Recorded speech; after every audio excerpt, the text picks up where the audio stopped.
some point my voice goes too low, you have a hard time hearing me, okay? Okay. Grieving's a lifelong process after brain injury, and I think you all know that as you've been living with it over the years. I've talked to several people already who have been telling me anniversary dates, how many years it's been. I think one of the things we always want to put out there is that it does go through your lifetime, and we're going to talk today about how it can kind of ebb and flow. There's different reasons why it's better at certain times, and at other times it may be harder, and there's for a lot of different reasons with that. Ooh. Oh, thank you. Okay. Multiple banners up there. Thank you all for your help. So again, we're going to talk about how it applies to the brain injury survivor, but also the survivor support system, because the injury doesn't happen just to the individual, it happens to their support system, their family, their close friends, the people that are in their network. I also want to kind of highlight sometimes some of the positive aspects of the coping process. A lot of times in the years, and I've been doing this a long time, there's a lot of parts of coping that sometimes are viewed negatively. Sometimes people say anger is a negative, denial is a negative. I think what we've really grown to understand is that in the coping process, especially after brain injury, there's reasons why those are actually very effective coping tools, and they're actually necessary to help people move through the stages. So I want to highlight some of that for people too.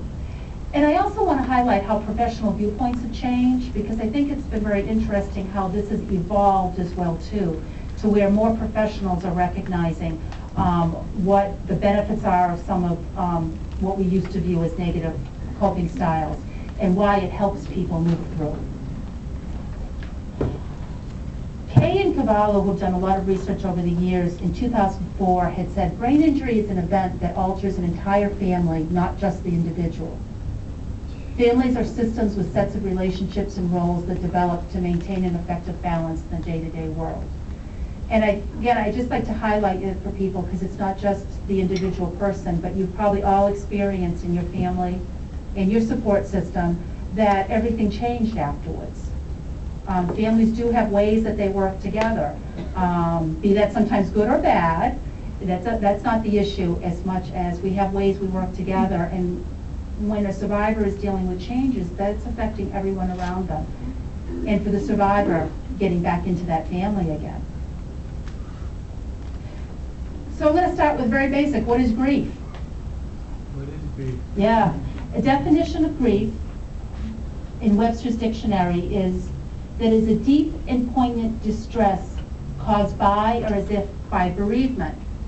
The reason I highlight this is one of our challenges is, I feel, in society, we view grieving as related to a death, that there's been a concrete loss, somebody has died, therefore you are allowed to grieve.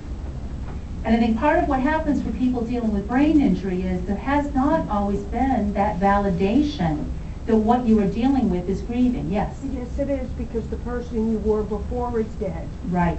But society doesn't always understand that. So sometimes the brain injured person isn't supported, is what we find, in that the emotions you're dealing with are truly grieving. Because you're right.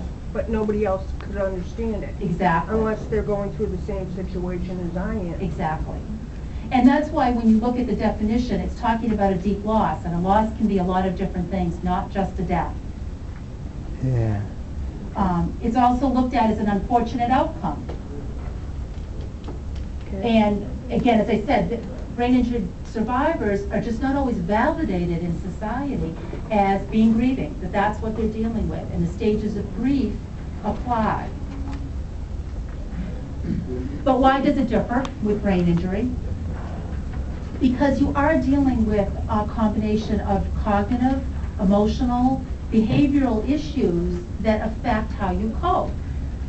So that when you are dealing with the emotions, sometimes it's harder if you're dealing with memory issues, what you're processing sometimes. Sometimes emotions are closer to the surface. They're harder to control. So it affects the grieving in that way differently. Also, what you're dealing with is the permanent nature of some of your deficits. So this is requiring ongoing adjustments. I think you all know as the years go on, you come to a point, you realize some things are gonna be long-term. Memory loss, Yes, that's mine. it is. And then what happens is that sometimes requires ongoing adjustments in your life. It's not just a one-time thing, that you have one type of disability. You have different things that affect your life. Just, somebody say something? It's an all-time thing. Yes, yeah, yeah. And we're gonna talk about how at different phases of life, it can present different challenges, and then you have to readjusting again. And feel